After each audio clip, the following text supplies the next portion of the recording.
সাইদুল ভাই বাসা আছেন নাকি? কে? ভাই পল্লী বিদ্যুৎ অফিসের লোক, আপনার বিলে কাগজ আছে, কাগজটা নেন। ভাই আপনি বিলে কাগজটা নেন। কত টাকা বিল আছে? হাই হাই সর্বনাশ, আরে নেই তো খায় না, এত বিল আসলে কেমনে করি? কি কোন ভাই, আপনারা যদি কারেন্ট না ভরেন কালকে আর বিলে তো আসে নাকি? আর যা ফুরাইছেন তাই আছে। না এ তো মানে লিয়ার ভাবতেছি না রে, খাইতে রাখো না গেল রে শালা বিল নিবে আছে, শালা বিল দেবো নে, খাইতে দেখলাম বাইরে মাথা বাড়াবে। সারাদিন রাত 2-3 ঘন্টা কারেন্ট থাকে না, আর শালা বিল আছে 3000, শালা বাইরে না থাকে। এ ভাই তো লাঠিটা নামা, এ ভাই তো লাঠিটা নামা। আমি তো খালি বিলের কাগজ দেই ভাই, বিল তো আর আমি করিনি। আপনার সমস্যা হয়েছে ভাই, সমাধান আছে। আপনি বিলের কাগজ দিয়ে আমার সাথে আমার অফিসে আসেন, আপনার সমস্যার সমাধান করে দিচ্ছে। তা ভাই আমার কিছু করার দরকার নাই, আমি তো দাস খালি বিলি করি। না হাই হাই রে, এত টিয়া বিল আছে, আমি এত বিল কোনে পাবো? মাথায় ঘাটে কাম করে খাই, মাথায় বাড়ি, আমি আর বাঁচিনি।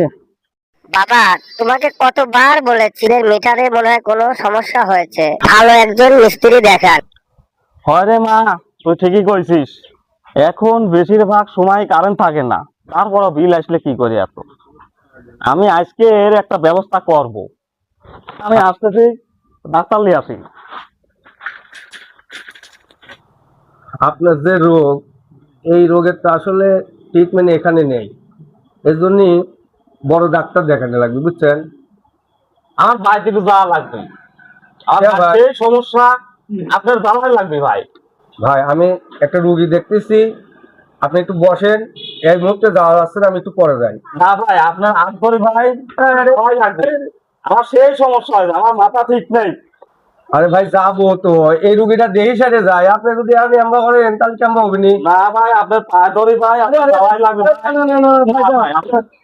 ভাই প্লিজ ভাই, না না না, ঠিক আছে, আপনি একটু বসেন, আমি আসতেছি। হ্যাঁ, রুগীটা দেখে আসি, আপনি একটু বসেন, যেহেতু এটা সিরিয়াস রুগী। আপনার তো কম। আচ্ছা চলেন যাই দেখে আসি আপনার কি অবস্থা। আরে ভাই, আরে দাঁড়ান দাঁড়ান, এই ক্যাম্বা আপনি সাইকেল চালান? হ্যাঁ, এরকম সাইকেল চালালে কি আপনি পিছনে বসে যাওয়া যাবে না? আরে সমস্যা নেই, আমার অভিজ্ঞতা আছে ভালো, কোনো ভয় নেই।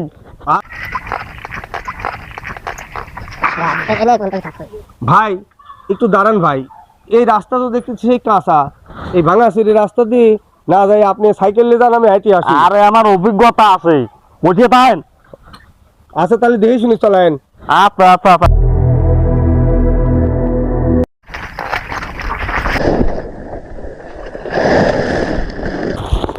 ভাই আপনি কত করে করলাম, আমাকে নামা দেন। আপনি দেন তো, আমার প্যান্ট শার্ট গুলি কি করলেন? ভাই আমার তো ভালো অভিজ্ঞতা। আরে আপনি জানেন মাথা ঠিক নেই। আমার বউ যদি এইটা দেখে, আমার ডাক্তার গিয়ে ছুটি দিবি না, আপনি জানেন। তাহলে আইতেই যাই। হ্যাঁ চলেন। আপনার রুগী কোনে? আরে আসেন, আছে এই যে আমার রোগী। আরে এ তো দেখে বিদ্যুতের মিটার, আপনি হেনে কে আমাকে নিয়ে আসলেন? আরে ভাই এইটাই আমার রোগী, এই আমার মাথা নষ্ট করতেছে। আরে মিয়া বলেন কি? হয় ডাক্তার সাহেব, এইটাই হলে গা রোগ, এর মাথায় হলে গা 105 ডিগ্রি জ্বর। গেল মাসে 3,300 টাকা বিল আছে, কোন কি? এবার আছে 3,000। তাহলে এর রোগ আছে, তাহলে রোগ সারিয়ে দেন। আরে ভাই আপনি এটার জন্য আমাকে দেখলেন? হ্যাঁ, এটার জন্য তো দেখবেন আপনি বিদ্যুৎ অফিসের লোক, আমি এটা দেখে কি করব? আরে ডাক্তার সাহেব, আপনি না মানসিক রোগ সারান, তাহলে মিটারের রোগ কেন সারাতে পারেন না? ধর মিয়া, আপনি এটার জন্য আমাকে ডাইছেন? হ্যাঁ, আপনি ফালতু কোনে হয় ভাই। তাহলে সারাদিন 2-3 ঘন্টা কারেন্ট থাকে, আর এরকম করে বিদ্যুৎ বিল, এই প্রতিকার কি? ডাক্তার দিয়ে তৈলে না, কার কাছে যাবো আমি? বিদ্যুৎ বিল বেশি আসে, অথচ ঠিকভাবে কারেন্টও থাকে না। বিদ্যুতের এই ভোগান্তি থেকে আমরা কবে রেহাই পাবো, এটা আপনাদের কাছেই আমরা জানতে চাই। যেহেতু আমাদের মন্ত্রী সাহেব বলেছেন যে গ্রামে লোডশেডিং হয় না, গ্রামের বিদ্যুৎ যায় না, কিন্তু তাহলে গ্রামের বিদ্যুৎ এই যে 2-3 ঘন্টা সারাদিনে বিদ্যুৎ থাকে, এটা কি আমরা মিথ্যা কথা বলি? এই প্রশ্নের উত্তর আপনাদের থেকেই জানতে চাই আমরা।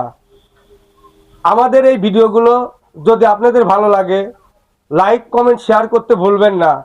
আর আপনি যদি আমাদের পেজের নতুন দর্শক হয়ে থাকেন, অবশ্যই চ্যানেলটি সাবস্ক্রাইব করে নেবেন।